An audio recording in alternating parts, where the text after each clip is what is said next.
Imagine un matin comme les autres. Tu te réveilles, tu prends ton café et par réflexe, tu ouvres ton appli d'investissement. Sauf que ce matin-là, quelque chose est différent. Tu regardes les dividendes du mois, les plus-values, les intérêts composés et tu fais le calcul. Et là, ton cœur s'arrête une seconde.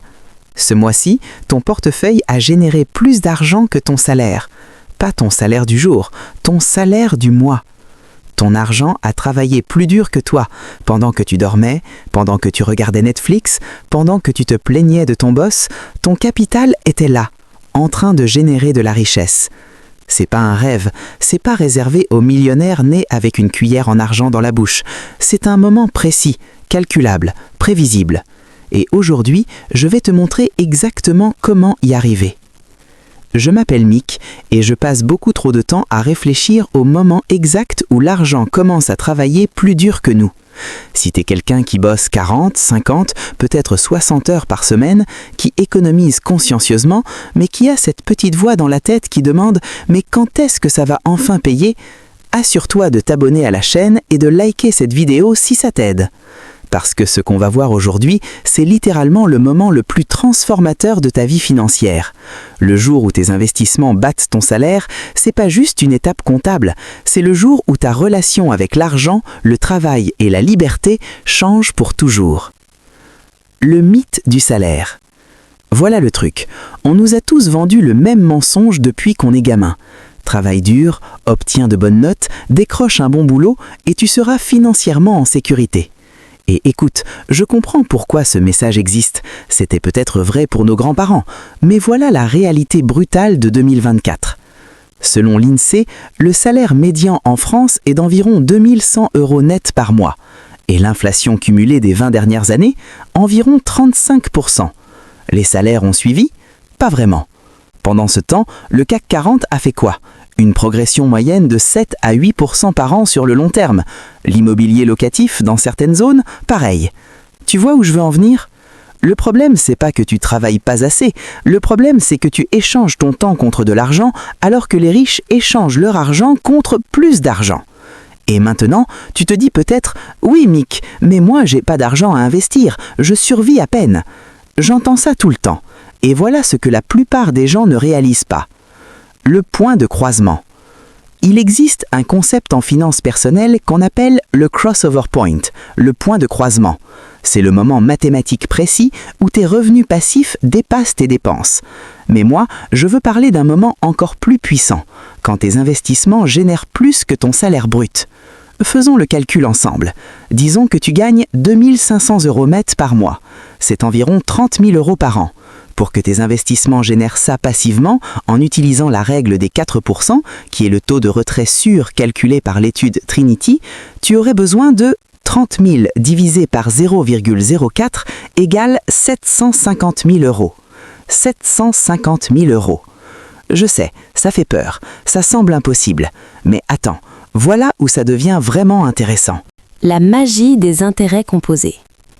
Einstein aurait dit que les intérêts composés sont la 8e merveille du monde, que celui qui les comprend les gagne et celui qui ne les comprend pas les paie.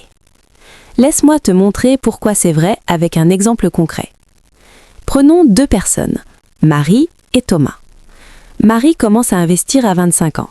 Elle met 300 € par mois dans un ETF Monde avec un rendement moyen de 7% par an. Elle fait ça pendant 15 ans, puis elle arrête complètement. Plus un centime. Thomas attend d'avoir assez d'argent et commence à 40 ans. Il investit 500 € par mois, plus que Marie, jusqu'à 65 ans. Même rendement de 7%. À 65 ans, qui a le plus gros portefeuille ? Marie a investi 54 000 € au total. Thomas a investi 150 000 € au total. Mais Marie finit avec environ 680 000 €. Thomas finit avec environ 380 000 €. Attends, quoi ? Marie a investi presque 3 fois moins et elle finit avec presque 2 fois plus. C'est pas de la magie, c'est des maths. C'est le temps dans le marché, pas le timing du marché. Et voilà ce qui est fou. La plupart des gens passent leur vie à chercher le bon moment pour investir, le bon produit, la bonne stratégie, alors que le facteur numéro 1, c'est simplement de commencer. Aujourd'hui, maintenant. La transformation psychologique. Maintenant, parlons de quelque chose qu'aucun conseiller financier ne mentionne, le changement psychologique. Parce que le jour où tes investissements battent ton salaire, c'est pas juste un chiffre sur un écran, c'est une transformation complète de ta relation avec le travail. Avant ce moment, tu travailles parce que tu dois. T'as pas le choix. Les factures arrivent, le loyer est dû, et si tu rates une paye, tout s'effondre. Après ce moment, tu travailles parce que tu choisis. La dynamique de pouvoir entre toi et ton employeur change fondamentalement. J'ai parlé avec des dizaines de personnes qui ont atteint ce point. Et tu sais ce qu'ils me disent tous ? Mick, j'ai pas démissionné, mais je suis devenu un meilleur employé. Ça semble paradoxal, non ? Mais réfléchis-y une seconde. Quand tu sais que tu peux partir à n'importe quel moment, tu arrêtes de tolérer les conneries. Tu arrêtes de te surépuiser pour prouver ta valeur. Tu prends des risques calculés. Tu proposes des idées audacieuses. Tu négocies ton salaire différemment. Tu passes de « j'espère qu'il me garde » à « j'espère qu'il mérite que je reste ». C'est une différence énorme. Les étapes concrètes. Ok, assez de théorie. Passons à l'action. Comment tu arrives à ce point de croisement le plus vite possible ? Étape 1. Connais ton numéro. Prends ton salaire annuel net, divise par 0,04. C'est ton objectif. Salaire de 24 000 € par an égale objectif de 600 000 €.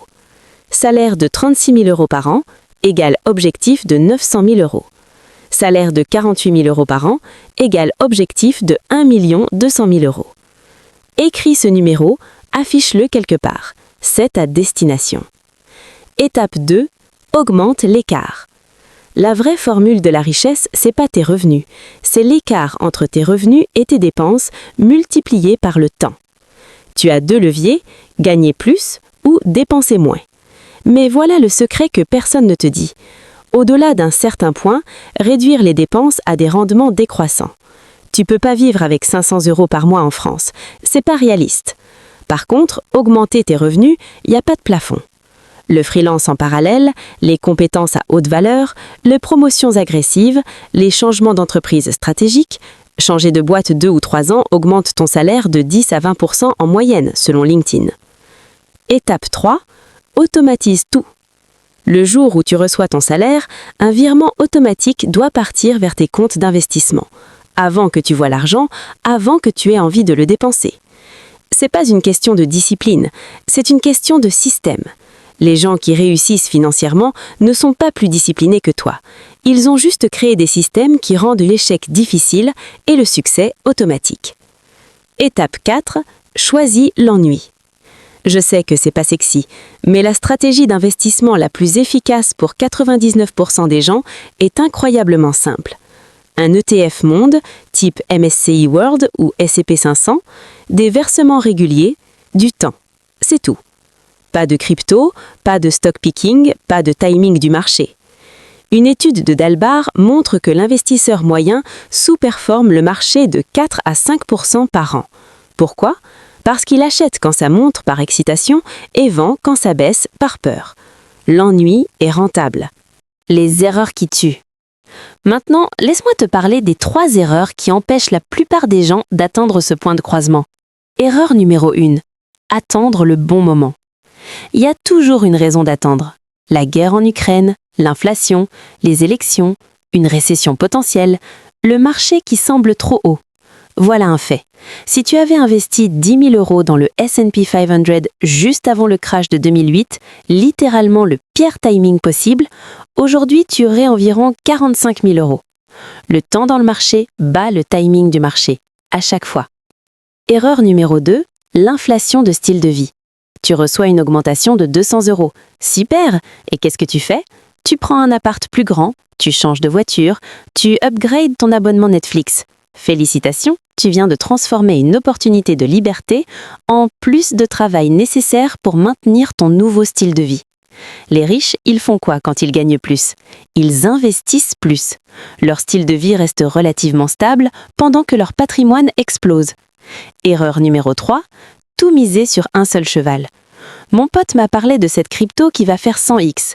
J'ai mis tout mon apport dans les actions de ma boîte. L'immobilier, ça peut pas baisser. J'ai vu des gens perdre des années de travail en quelques semaines avec cette mentalité. La diversification, c'est pas excitant, mais tu sais ce qui est encore moins excitant? Recommencer à 0 à 45 ans. Le vrai tournant. Écoute, je vais te dire quelque chose de brutal mais nécessaire. Le jour où tes investissements battent ton salaire, c'est pas juste un jalon financier. C'est le jour où tu prouves quelque chose à toi-même. Tu prouves que tu es capable de penser à long terme dans un monde d'instant gratification. Tu prouves que tu peux faire des sacrifices aujourd'hui pour une récompense demain. Tu prouves que tu n'es pas prisonnier du système. Tu l'utilises à ton avantage. Et voilà le truc vraiment fou. Une fois que tu atteins ce point, la croissance s'accélère, parce que maintenant, tu réinvestis tes revenus de travail et tes revenus passifs. L'effet boule de neige devient une avalanche. C'est pour ça que les riches deviennent plus riches, pas parce qu'ils sont plus intelligents, pas parce qu'ils travaillent plus dur, mais parce qu'à un certain point, leur argent travaille plus dur qu'eux. Et ce point est accessible à n'importe qui, vraiment n'importe qui. Appel à l'action. Alors, voilà ce que je veux que tu fasses maintenant, pas demain, pas lundi prochain, maintenant. Premièrement, calcule ton numéro, ton salaire annuel divisé par 0,04. Écris-le. Deuxièmement, ouvre un compte d'investissement si tu n'en as pas, un PEA si tu es en France. Ça prend 20 minutes. Troisièmement, mets en place un virement automatique, même 50 € par mois, même 25 €. Le montant est moins important que l'habitude. Quatrièmement, oublie ce compte. Sérieusement, désactive les notifications. Ne regarde pas les fluctuations quotidiennes. Reviens dans un an. Le chemin vers le point de croisement est long, mais chaque jour où tu n'agis pas, c'est un jour de croissance composée que tu perds pour toujours. Et je sais ce que certains d'entre vous pensent. C'est facile à dire, Mick, mais ma situation est différente. Ta situation est toujours différente. Tout le monde a une excuse valide. Tout le monde a des circonstances difficiles. Mais les gens qui atteignent la liberté financière, ils ont une chose en commun. Ils agissent malgré les circonstances. Pas quand tout est parfait, parce que rien n'est jamais parfait. Le jour où tes investissements battent ton salaire, tu te réveilles différemment. Le dimanche soir ne sera plus synonyme d'anxiété. Le lundi matin ne sera plus un supplice. Les réunions inutiles ne te frustreront plus autant. Parce que tu sauras, au fond de toi, que tu n'es plus obligé d'être là. Tu choisis d'être là. Et cette différence change tout. Ce jour existe, il est réel, il est calculable et il t'attend. La seule question, c'est combien de temps tu vas encore attendre pour commencer. Je m'appelle Mick, si cette vidéo t'a aidé, like, abonne-toi et partage-la à quelqu'un qui a besoin de l'entendre. On se retrouve dans la prochaine.